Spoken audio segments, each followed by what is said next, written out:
It's a somber day in Seattle and in the greater sports business community as the Bonderman family and the Seattle Kraken celebrate and honor the life and legacy of David Bonderman.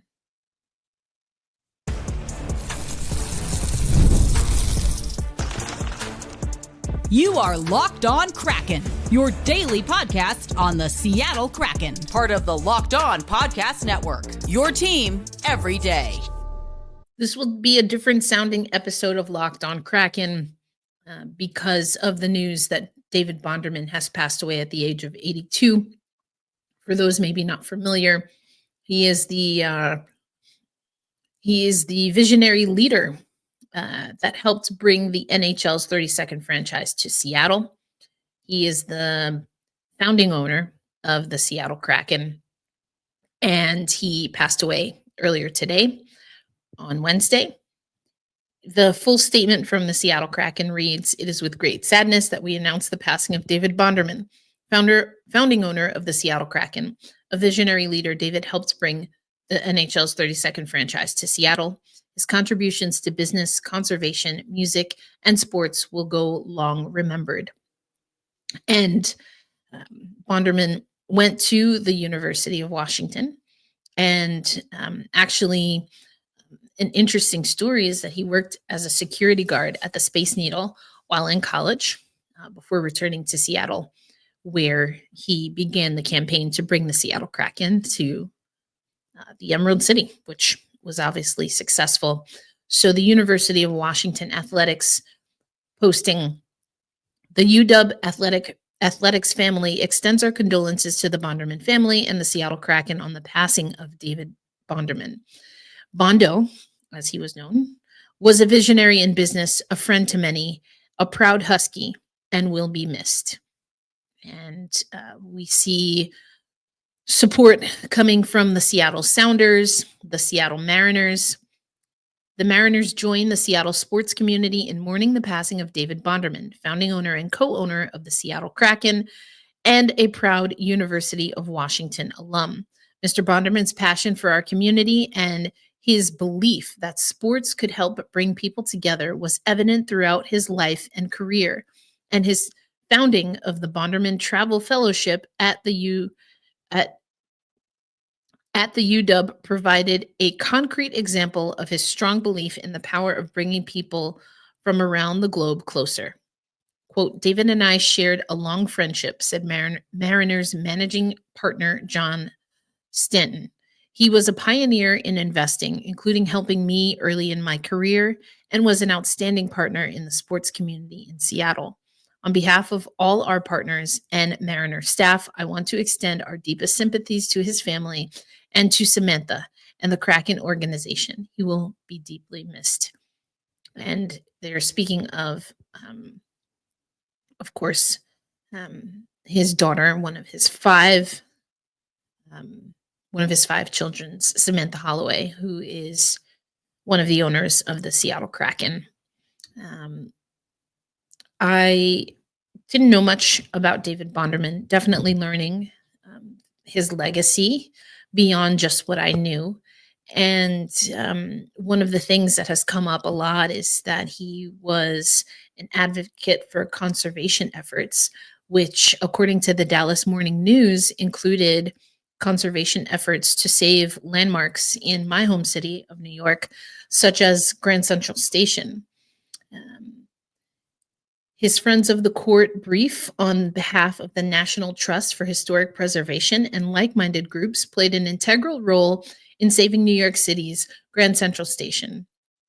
On behalf of a local group, Don't Tear It Down, he was the principal author of the 1978 District of Columbia law that guides preservation of non-federal landmarks in the nation's capital.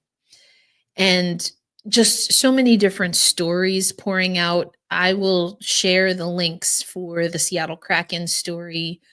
Great details there. The Dallas Morning News, great details there. If you're not familiar, David Bonderman has ties to Texas, and he is the the co-founder of the Fort Worth-based private equity titan TPG Inc. He became a billionaire by spearheading massive company takeovers, bailouts of founding enterprises, and splashy investments in startups, is how he was described by the Dallas Morning News. He was also described as publicly a colorful yet publicly shy man who would often show up in meetings in khakis and very vibrant mismatched socks. Um, so this is tough news, not only, of course, of the passing of Bonderman, but of course his daughter being a part and very much the public facing co-owner of the team. It's never easy. Grief isn't easy. And so truly, on behalf of Locked on Kraken, um, and to the Seattle community, but especially those who knew him well, colleagues, friends, and of course, family, my heart goes out to you. It's not an easy thing to go through. Everyone um, has their own path and journey with remembering and honoring a loved one. Um, and I hope that you take the time and you have the support that you need as you navigate this. So again, this is going to be a different episode. I was able to speak to Zane Begg, who has deeper ties to the Seattle community, and shared some of his stories just with regard to the impact of David Bonderman. So we're going to hear from Zane. I'm going to play you a clip also from Dan Bilesma talking about Mr. Bonderman ahead of, or I should say after, practice on Wednesday. But again, this is going to be a different episode than you might be used to. I've made the executive decision not to do the ad reads today. So we will likely have a bonus episode later in the week.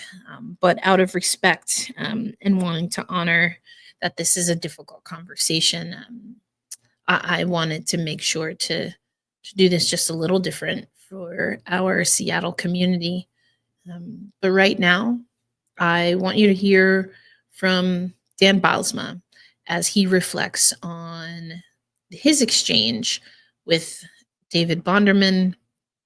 And although he, of course, is now living and working in Seattle, I thought he had some really, really interesting insights as to, again, who David was as a man, as as an owner. And so this is head coach of the Seattle Kraken, Dan Bilesma. Again, this comes from Wednesday. Dan does talk about other things, and we'll get to those.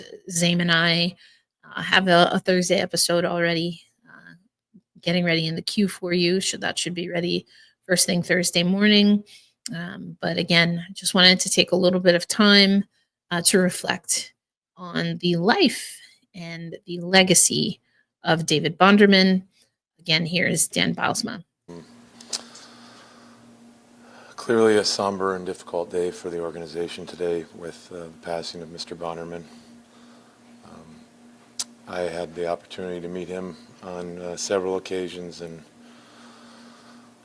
it's clear his passion and energy for the city of Seattle and to our organization has meant a lot to people of Seattle and our organization, and my condolences go out to the Bonderman family, Samantha, and the rest of her siblings. Well, I'm coming a little bit after the fact of the founding of the Kraken and him being the part of that. But I had the opportunity to be on a plane ride with him up here to Seattle for my opening day, and he couldn't stop talking about the Seattle Kraken. He couldn't stop talking about the organization, and that carried over into dinner as well. And it was clear and evident his passion for this organization and for starting the Seattle Kraken here in Seattle, and that's been the driving force of our organization, and that's something that will be clearly missed. Well, it can't be getting an organization and bringing an organization to a city just doesn't happen without a lot of drive and a lot of passion and a lot of energy for, what the outstanding result is to the community. And, that's really that passion and energy is really the driving force, the real driving mantra behind our organization. Very much music, yes. I didn't, he told a few, but I've also heard the many stories of his passion for music and music acts and bringing that to the community, bringing that to the public. I think it's a part of the community. I think, you sometimes when you build a new rink or you start a new organization, you want it brand new and sparkling, but they took a part of the community and made it even better. And it's you drive up to the Climate Pledge, it's got Seattle written all over it, and go into the building, it's got Seattle written all over it. That's great. Well, I think you sell the uniqueness of Seattle, you sell the uniqueness of the organization, and that you do that with the people, you do that with the building, you do that with the product you put on the ice as well, and that's been the front and center right from the beginning. So that was Dan Bosma talking today, also talking about Climate Pledge Arena and the importance of having that arena stand for something in its namesake, while also having it be quintessentially Seattle. The old Key Arena roof and the undertaking. I remember following that pretty closely. I got to write for NHL Seattle as they were officially announcing and launching the name of the Seattle Kraken, the logo, which of course included the red glare, which is huge and a huge part of Seattle. As I mentioned, the NHL made a statement. Also, Vince Dunn took to social media. Rest in peace, Mr. Bonderman. Thank you for bringing NHL hockey to Seattle. The impact you've made will never be forgotten, and I'm honored to be a small part of that. Your legacy will be known for more than just your generosity to the community, but also as a great man. The Kraken players, when they hit the ice, had a circular sticker, dark blue background with the red glare and the name Bondo, the nickname Bondo on there. Looks to be on the left-hand side on the back of the helmet. So, it's tough. It's tough. And even people who did not know David Bonderman felt his impact. And so again, Zane Begg, who usually joins us usually Thursdays, on Locked on Kraken, was able to have him reflect on the legacy of David Bonderman as someone who relocated to Seattle. So here's the conversation that Zane and I had. So, Zane, we're talking on Wednesday. Obviously, some really tough news throughout the Seattle Kraken organization with the news that David Bonderman has passed. I was actually really grateful that we had already scheduled to chat today, because I know that you being in the Seattle area, obviously in the Pacific Northwest, the impact of Bonderman specific to bringing the Seattle Kraken to the city. And I would love if you feel comfortable to just kind of share your thoughts on when you heard about the news and the reactions that you've seen, not just from the Kraken, but from the greater Seattle community. Well, I'm wearing my my red eye shirt because David Bonderman was the one who looked at the Seattle Kraken S and said, hey, you know what? What if we put a little red eye there? And it really made the whole thing pop. Mm-hmm. And this is my favorite piece of Kraken clothing. I love the eye. And his stamp on the Kraken organization is so iconic. But I want to talk about Seattle sports and what it was like before the Kraken. I moved to Seattle in '99, right after college, from Fort Collins, Colorado, and we, of course, the Kraken didn't exist and wouldn't exist for 25 years, and so there was no NHL team. And I was a big NHL fan, and it was just hard to find anybody who was interested in hockey. I couldn't find anyone who I could talk to about, like, oh, did you see what Ovechkin did? Or, oh, the crazy Stanley Cup playoff run by the Kings. None of that was easy to find. But it turns out that there were a lot of closet, secret, hidden hockey fans.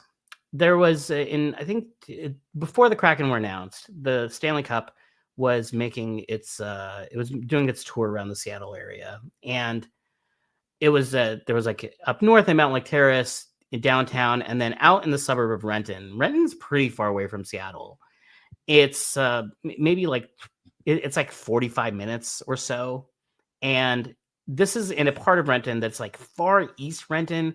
So it's outside. It's like the part of the area where people on next are like, oh, there's a bear in the neighborhood. There's wildlife in the neighborhood. This is really out there. And I was like, all right, well, that's going to be an easy photo op. And I got there, and there were hundreds of people in line. The line was moving so quickly, and it took 3 hours. Everybody was so excited to see the Stanley Cup. And I was like, oh, this is a hockey town. This is a hockey town. And it was just waiting to explode its energy and enthusiasm. And then we lost the Sonics, and we have no winter sports. And, the Mariners don't have a great history. The Seahawks have the 1 year. And it's just been kind of a tough sports town. Losing the Sonics was truly the worst sports day imaginable. Like, losing in a championship or some, your favorite player gets injured, that's awful.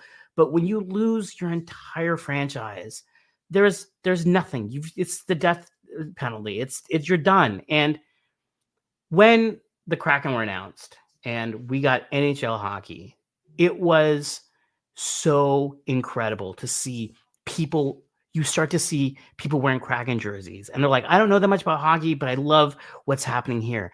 And now when I go to the grocery store, people stop me and they're like, hey, yeah, how about the Kraken? My friends, there's a group chat, and it's just called Kraken Chat. And I didn't even do any of this. And none of these people, they're all like football or basketball or Magic the Gathering fans. Nobody cared about the Kraken. But now everyone's talking about, like, oh, what about Shane Ryan, Andre Burakovsky? And this city has turned into a hockey town, or it has realized its full potential as a hockey town.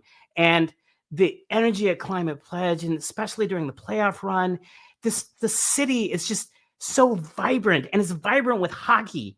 And I don't know that much about David Bonderman as a person. I just know that he was a contributor, a very, very meaningful, significant contributor to bringing the Kraken here, and the effect and the rejuvenation that it has had on the Seattle sports scene. The Kraken is the greatest thing to happen to me in a long time. And all that comes with it. I love hockey. I love covering hockey. I love talking hockey with you. I love covering this team. I love everything about it.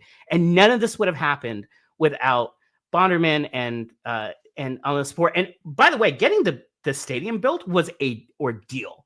They had to go through some trials, and they had to take things to Mordor, and there was a strip of Occidental Avenue that was sacred by the city council, and it almost didn't happen because it was such an impossible task.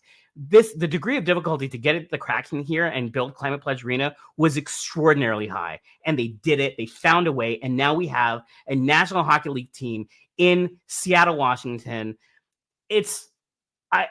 I'm so grateful, and I really, really appreciate everything that he's done for this city in that way. Yeah, I mean, I just from a distance have been able to see the impact that this hockey team has on the Seattle community. And honestly, I get to see the Kraken at least as much, but probably more on the road than I do in Seattle. And it's that red glare, like you mentioned. And I was lucky enough to be one of the writers helping Bob Condor as the name was announced. And I remember the thoughtfulness and the descriptors that we got for red glare and incorporating that.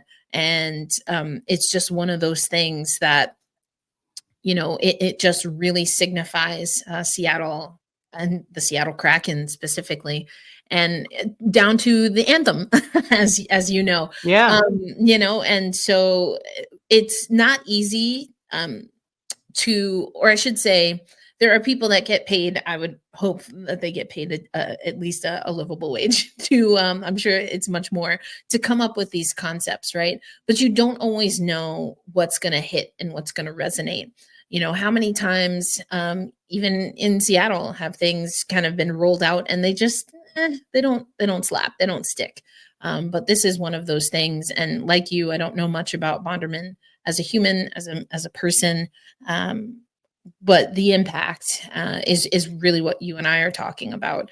And so I think I'll say it this way for me. I don't know whether he and I would have agreed on all things in life. It's very difficult for me to agree with everyone 100% of the time, just being who I am. But again, putting that to the side, truly condolences to the family, and to be grateful that, as you have mentioned, that things that we love came to be because of his impact in Seattle. And so, to the Bonderman family, to the entire Seattle Kraken organization, truly a heartfelt condolences.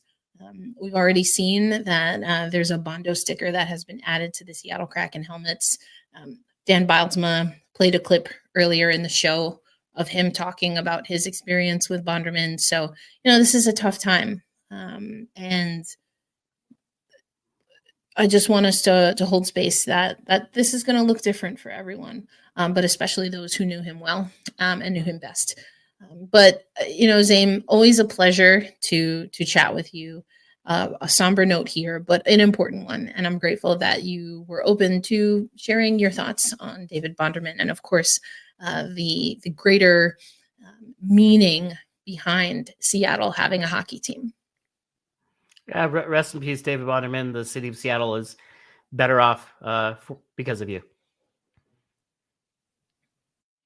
So, Seattle hockey fans, not our usual episode, and I felt it was important. I talk a lot about how, by hosting this podcast, I have felt connected to a community. I've talked a lot about how the way that Seattle went about doing things, especially in the early years, doing things that not many NHL teams even attempt, was what attracted me to hosting and being a part of this show. I think those things ebb and flow, and business changes things at times, but the heart and the essence comes from the people. Seattle's a special place. I haven't had the honor of living in Seattle, but I visit Seattle, and I have a good friend that lives in Seattle or the surrounding area. And I'm taken aback by the beauty there.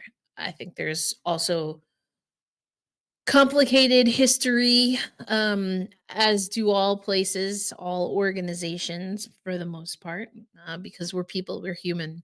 So that's what this episode was about. We will have Zame and I talking a little bit more of our usual conversation on Locked on Kraken. Um, and so this is a small gesture, truly small, but hopefully not insignificant, that we wanted to do, that I wanted to do, as your host of Locked on Kraken. So again, I took some liberties um, given the situation, and we will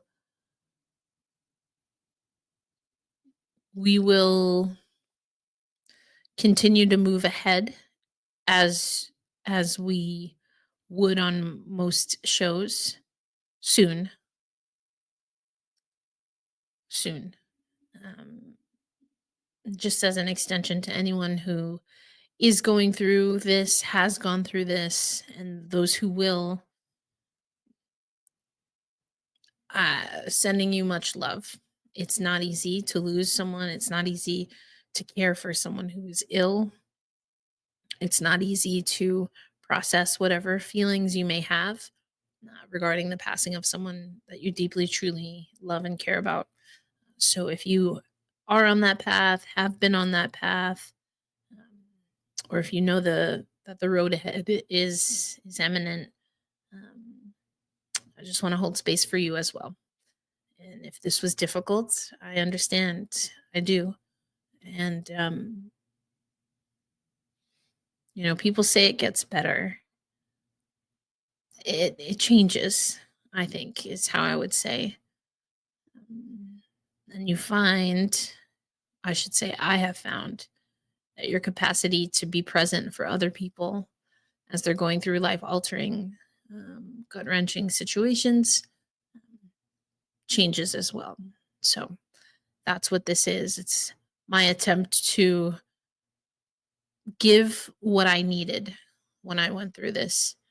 I didn't need people telling me their opinions about my father in a negative light. I didn't uh, need people telling me or impressing on me what their thoughts were about what happens beyond this earth that we share. I know what my father felt about that. I know the conversations that he and I had about that, and that's really all that mattered. Um, I don't know if I would go as far as saying what I needed from people. I think it was just space, quiet understanding, um, and just space. So if you need that space, I want to honor your process. And I hope you remember, though, and it's part of the reason that I end the show, quite honestly, the way that I do, to be kind to yourself. We do the best we can. So be kind to yourself. And the kindness to others is for those maybe who don't know what this feels like. Just be patient and be thoughtful and be kind in this moment. And may you find that all your life's passions, all your life's joys, um, that they shine just as brightly and as ferociously as the Kraken red glare. I'll catch you on another episode real soon.